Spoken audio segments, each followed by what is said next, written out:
السلام عليكم، ازيكم ويا رب تكونوا بخير. كلنا بنمر بفترات بنحس فيها ان احنا خلقنا في مناخيرنا ومش طايقين نفسنا، مش عارفين نتكلم مع حد من غير ما نتعصب، من غير ما نحس ان احنا يعني الكلمة بتخليك صوتك يعلى وتبدأ تفور وجسم وتغلي وتبقى متعصب ورياكشناتك عنيفة واجريسيف في كلامك وكل الكلام ده. وانا بقالي فترة حاسس ان انا كده بتعصب من حاجات تافهة حاجات صغيرة جدا في الشغل ممكن تنرفزني وتخليني متعصب وانا سايق حاجات بسيطة جدا تخليني متعصب.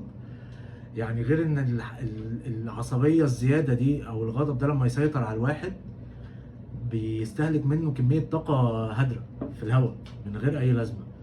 فده خلاني يعني عايز اتكلم في الموضوع ده، وهو الغضب يعني كلنا بنمر في فترات 100% الغضب ممكن يتملك مننا فيها. دورنا ان احنا نتعلم ازاي نتعامل مع الغضب ده، لان انت يعني وارد في اي لحظة يحصل لك اي موقف تتعصب فيه، او يحصل موقف في حياتك حدث في حياتك يخليك غضبان لفترة من فركشة في علاقة او خطوبة او جواز او فشل في حاجة معينة، هدف كنت عايز تعمله معرفتش تحققه، ان انت تبدأ تشوف ان انت تقدر توصل لحاجات اكتر من اللي انت فيها وانت مش عارف توصل لها. ان انت تبقى عايز تراهن على نفسك، وكل ما تراهن على نفسك في حاجة تلاقي نفسك ما بتوصلش، ما بتنجحش في الرهان ده. او ناس يعني انت ناس مثلا كنت انت متوقع ان هم يراهنوا عليك في حاجه وما يراهنوش عليك في حاجه، بالعكس ده يبداوا يشككوا فيك وفي قدراتك. كل ده بيخلي الغضب موجود جواك. لو انت يعني بتبقى حاجه كده زي البنزين، كانك دلع عليك بنزين خام، ولو اسأت استخدامه البنزين ده هيولع فيك وفي اللي حواليك وفي كل حاجة محيطة بيك. ولو عرفت تستخدمه صح البنزين ده هيطيرك، يعني كأنك حطيت بنزين في أسرع عربية في العالم، هيطيرك. دبل توين تربو قوية جدا جدا جدا، اللي هو الحاجة اللي انت ممكن تحققها هتتضرب في 1000، والحاجة اللي ممكن تبوظك برضه هتتضرب في 1000.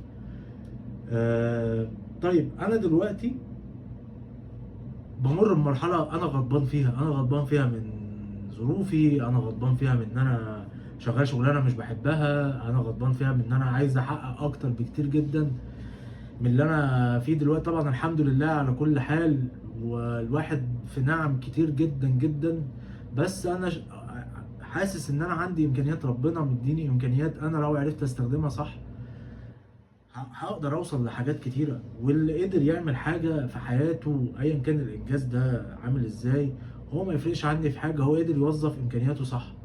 فانا جوايا غضب عايز اوظفه صح، اعمل ايه عشان اقدر اوظف الغضب ده صح؟ محتاج اطلعه في مكانه. يعني محتاج ان انا اطلع الغضب ده في مجهود بدني. يعني لو انت شخص ما بتلعبش رياضه، لا لازم تلعب رياضه. لو انا شخص ما عنديش اي حاجه اطلع فيها مجهود بدني، لازم ادور على حاجه اطلع فيها مجهود البدني. حتى يعني لو ابسط حاجات جيم، انزل 10 دقايق ولا نص ساعه جيم. مجهود ذهني ان انا ابدا اطلع الطاقه دي في افكار، ويا سلام لو قدرت اخد اكشنز في ان انا انفذ الافكار دي. يعني ربنا يكرم باذن الله وهنلاقي نتائج رهيبه. انا لو اسأت استخدام الغضب ده ممكن يعني استخدمه غلط ازاي؟ انا بلاقي يعني وقت ما الاقي نفسي ان انا بدور على اي ديستراكشنز، حاجات الهي فيها نفسي، حاجات اخلي مخي ما يشتغلش ما افكرش، ابقى قاعد مش بواجه نفسي، ببقى عارف لحظيا ان انا بدور على ديستراكشن. انا بدور على حاجه، على عنصر ارهاق دلوقتي، انا مش عايز افكر، انا مش عايز اواجه نفسي، انا خايف من مواجهه نفسي. وعموما يعني كل ما قدرتي على ان انا قدرت اواجه نفسي بقت اشجع واقوى واوضح، كل ما انا قدرت اعرف نفسي اكتر.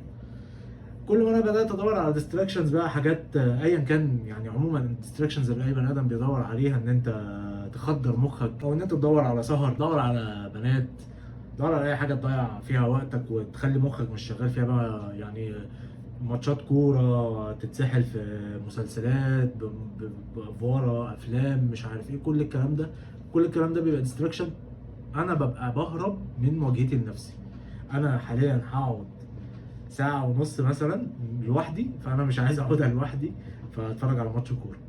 او عشان انا مش عايز اواجه نفسي بالغضب اللي جوايا ده، عشان ممكن افكار سلبية تهاجمني وما اعرفش ان انا اوظف الموضوع ده صح، فهلهي نفسي في اي حاجة. وعموما يعني انا بشوف ان اهم نقطة بتساعدني انا كمحمد ان انا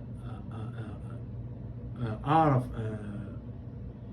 يعني اعرف استخدم الغضب ده صح، والغضب ده ما يطلعش في ناس ملهاش ذنب حواليا، او الغضب ده ما يطلعش بطريقه تضرني، ان انا اخد بالي ان انا غضبان، ان انا اخد بالي ان انا دلوقتي باوفر رياكت. انا دلوقتي الرياكشن بتاعي زياده في حاجه ما تستاهلش الرياكشن ده. انا ابتدت البادي لانجوج بتاعتي تكون اجريسيف زياده عن الطبيعي. كل الحاجات دي اول ما ببدا انا ان انا اخد بالي منها ان انا فعلا ده بيحصل دلوقتي، ببدا اهدى، ببدا افهم فعلا ان ده غضب، الموضوع مش مستاهل الغضب ده. وعموما لو اي شخص مر بتجربه ان هو كان الغضب مثلا مسيطر عليه وقدر يستفيد بده ويوظفه صح، اتمنى ان هو يشاركوا معانا في الكومنتات. السلام عليكم ورحمه الله وبركاته.